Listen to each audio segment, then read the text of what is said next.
Et si je te disais que plus tu parles de tes projets, moins tu les réalises. Aujourd'hui, je vais partager avec toi des principes très simples que tu peux suivre et appliquer dans le but si tu veux vraiment travailler en silence et laisser tes résultats parler à ta place. Premièrement, d'abord, tu dois savoir que le silence que tu fais dans ton travail est une force dans le but de t'accompagner vers des résultats vraiment meilleurs. D'abord, pourquoi le silence? Le silence est égal à la concentration maximale. Plus tu fais du silence dans ce que tu fais, et puis aussi plus tu as des concentrations. Et puis aussi moins de distractions et aussi plus de concentration sur ce que tu fais. Moins de concentration et puis moins de doute que tu vas arriver vers tes fins.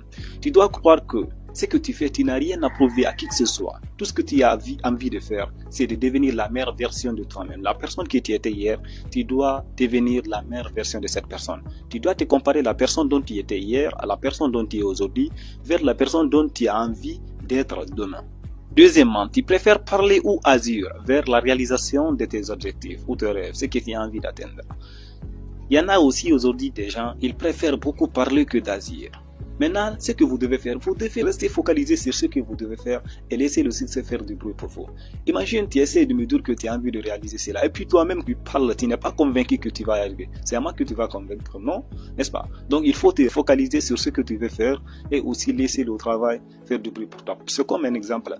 Prenons Steve Jobs ou Elon Musk. Ce sont des personnes qui ont été silencieuses pendant qu'ils travaillent sur leurs objectifs, n'est-ce pas? Dans notre même langage africain, on dit que si vraiment un serpent veut grandir, il doit d'abord se casser jusqu'à ce qu'il prenne des ailes, n'est-ce pas? Maintenant, c'est comme ça. C'est comme par exemple aussi un artiste guinéen, il avait bien débuté dans la musique. Maintenant, lorsqu'il avait débuté, la manière dont il était venu, ça ne marchait pas. Maintenant, qu'est-ce qu'il a fait? Il est d'abord disparu des radars, il ne publiait même pas, on ne voyait même pas ses publications sur Facebook. Qu'est-ce qu'il a fait? Il est d'abord parti travailler sur lui-même. Il travaille.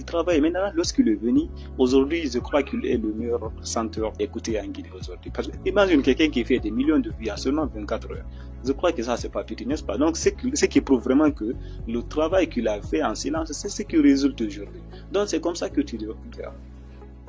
Troisièmement, voilà ce que tu obtiens lorsque tu gardes le silence sur ce que tu fais. Premièrement, d'abord, tu obtiens beaucoup plus de confiance en toi sur ton travail. Deuxièmement, tu obtiens beaucoup plus de sérénité.